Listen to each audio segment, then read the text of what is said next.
camp. Indiana in the Morning, presented by First Commonwealth Bank on the Voice of Indiana County, WCCS 101.1 FM and AM 1160. And it's time now for an interview segment presented by Marcus & Mack, a law firm representing injured people. And in studio with us right now, Mark Hilliard, president of the Indiana County Chamber of Commerce. Good to see you again, Mark. It's good to see you, Dave. Just seems like we've ran into each other a lot over the last week or so. It does. It's been a busy week. It's been a busy week, but it's been a very active week for Indiana County. A lot of events going on, a lot of events coming up on the schedule. Yes. So I would imagine that makes your job as president of the chamber in promoting the county with these events. I imagine it makes it a lot easier. Well, yeah, it's great to have so many events and being able to do these things this year. And it seems like we're starting to get back into a normal schedule. So it was great to attend a lot of the things that have been going on the past couple of weeks. And we've got a full lineup beginning this week and all the way through June right now with the chamber stuff. So we got a lot going on. It's exciting, but it's a little busy right now, and that's a very good thing. All right, so let's get into what are some of the events that are coming up as for the Chamber of Commerce. So we have our golf outing this Thursday, and right now we had a last minute addition, but we are sold out in terms of the amount of golfers that we are able to take. So we're real excited about that. It was exceeded our expectations in the turnout. So we are very thrilled about that. It's going to be a lot of fun on Thursday. So if you wanted to get in, we'll have to wait until next year. We can get you on a list maybe for a waiting list just in case anybody would back out in the next couple of days. However, I would encourage you to mark your calendars for June the 23rd, which is our big Hall of Fame event at the Indiana Country Club. That's right, the Indiana County Business Hall of Fame. And that, I think, will sell out as well. So invitations are going out today. Mm-hmm. But that's going to be a big event, and we are really, really looking forward to that one. Can you remind us who was nominated this year? Absolutely. So our nominees this year, or I guess inductees this year is the better word. Yeah, is Red Dowds, who was the founder of Dowds Furniture. Rose Ruschini, a name very well known here in Indiana County. Jack Delaney, and they're just finishing their 50-year celebration. Louis Tate from Clymer, and I'm sure most people have eaten down at Luigi's or know of the great food there. And, of course, Mark Zellner. And those are our inductees this year, and we do have a chairman's selection. And we were just over there last week, Josh, Jimmy Stewart. They were at the Jimmy Stewart Museum with the Grace Kelly exhibit over there. But Jimmy Stewart will be the chairman's selection this year. So we have a fantastic group, and we already have invitations have not gone out yet. We already have a number of tickets sold, so I do expect that event to sell out, especially with that group. I think it's going to be a fantastic event, and it's usually a lot of fun too. And as you said, a return to normalcy. I'm assuming this will be back at the KCAC? No, it's at the Country Club still this year. We've been trying to spread around a little bit to have different events and include all of our members, and we had it there last year, and it worked out well. So we're going to try to do it again there this year. And really looking forward to that. And so get your tickets now. If you do want to get a table, a ticket, or a sponsorship, now is the time to do that. And we would certainly encourage everybody to get in right away because, like I said, I do expect this one to sell out. All right. We're talking with Mark Hilliard, president of the Indiana County Chamber of Commerce this morning on Indiana in the Morning, presented by First Commonwealth Bank.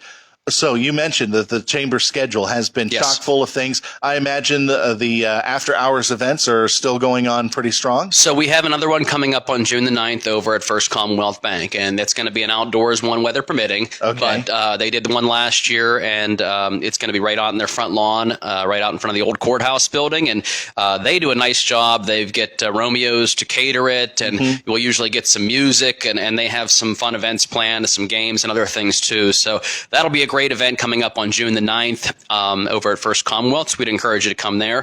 And then we have, it's kind of an after hours, but kind of a little bit of an active after hours, and that's our paddle and picnic event. Oh, okay. And that is down at the Pack Saddle Gap. I always get that wrong, but it's the stretch between Salzburg and Blairsville, and a beautiful stretch of Indiana County if you want to go kayaking. But that's one where you get to kayak down the gap there, and then afterwards we have a picnic down in Blairsville. So if you don't want to kayak, you can still come to the picnic as an after hours. That's on a Saturday. It's on June June the 11th. But I would encourage anybody, if you'd like to do that, sign up now and get involved. We have not had this one in the past couple of years due to COVID and then due to some scheduling issues, but we're thrilled to have that one back, and that's a great after hours. And even though it's not technically an after hours, it's kind of a great networking event where you can get active and then also have some fun and network with each other afterwards at the picnic part of it. Outside of the networking that is being done at a lot of these events, also the Chamber has probably its ear to the ground on anything in the business community. I know that there were a couple of ribbon cuttings this past couple of weeks. Yes. Maybe you can tell us about who is now part of the Indiana County Chamber through those ribbon cuttings. We had the Holland Mortgage Advisors ribbon cutting on last Friday, I believe, and that was great to have them have a new location here in Indiana County, and met David Holland, who was with the owner there, and they're going to do a nice job down there at I think it's like 1497 Philadelphia Street, so that end of town. Okay. But we were encouraged to have them there, and we do have a lot. There's obviously a lot we can't talk about, but we had our Chamber Board of Directors meeting about a week or so ago, actually a week from this past Thursday, and it was mentioned a number of times how many good things are in the works, and we can't go into detail on all of those yet, but I will say that things are really looking up for the county in terms of development and some businesses that are looking to come here. I know everybody's thrilled because the Popeyes just opened up, and I've driven past and seen the lines, so obviously the community's excited about that. The line is from here to Timbuktu, to say nothing. But it's not just restaurants and retail that we're trying to drive here. It's a lot more than that, and there are some big things in the works for Indiana County. I think it's things that people will get excited about. So we expect a lot of ribbon cuttings in the near future, and that's going to be something really good for us. So I'll just ask this. I'm not going to ask you to name names, but would these be, I guess you said that it's not just retail and restaurants Correct. that you're looking at. Would these be, I guess the best way I can put it, industry or sustaining jobs? Yes, and that's really what we're looking for. And with the CEO and the Indiana County Development Corporation, when we're trying to attract businesses, that's what we look for. We want those sustaining jobs, those family sustaining wages, and being able to find things that can help really put Indiana County on the map. So those are the types of things that we look for. And while it's great, and you don't want to diminish the work, at a Popeyes or somewhere like that, because they're paying very well these days. Yes. But that's not necessarily the type of jobs that we're looking for. Like when you talk about industry, manufacturing, agriculture, healthcare, those types of things, that's what we're really looking to try to attract to Indiana County. And I think that's where you're going to start seeing some news being made here in the next few months and next year or so. Can't wait to hear that news. So we'll put it like that, and Yes. we'll keep it there. But let's also talk about some of the other issues that the Chamber has been championing. Obviously, the big one, Reggie, against it all the way. Anything new on that front as far as the Chamber's concerned? No. That's kind of, even when we ask Representative Struzzi and Senator Pittman, they say right now it's in the courts. And that's kind of where it's stuck. So we did as much as we could, and I know those two gentlemen have been working tirelessly on that issue, and we joke about how much time they've put in on that, Mm-hmm. but right now it's out of our hands and out of their hands, and we got to wait to see what the courts decide before we can decide what the next step is for everybody else. So what is the Chamber focusing on now, at least maybe legislative-wise?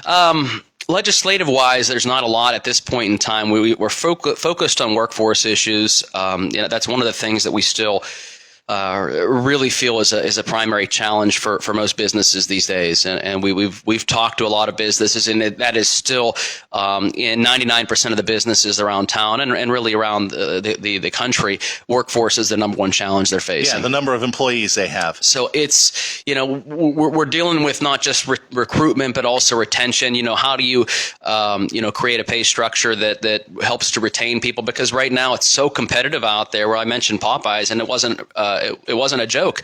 There literally are, great wages to be made just going to somewhere, like a fast food place or, a Walmart, somewhere like that, where you can make a lot more money now than you could 10 years ago, and be doing very, very well. So a lot of businesses are struggling to how do I match that to be able to keep my employees, and then what do I offer to a new employee coming in that will be competitive enough to attract them while at the same time being able to retain the ones I have. So it is a struggle, and I don't envy those, and there's not a lot of easy answers. We try to do our best to guide businesses in the best direction, but we're also, as you know, working very closely with the high schools, and the reason we focus so much on the high schools is because we're trying to do our best to develop that quality workforce for the next 5 years so that we're not facing those same challenges, and maybe we get lucky and we're able to keep a lot more higher percentage of these students, here in Indiana County. Right. And also focused on the university as well. And I think there's a lot of opportunity there.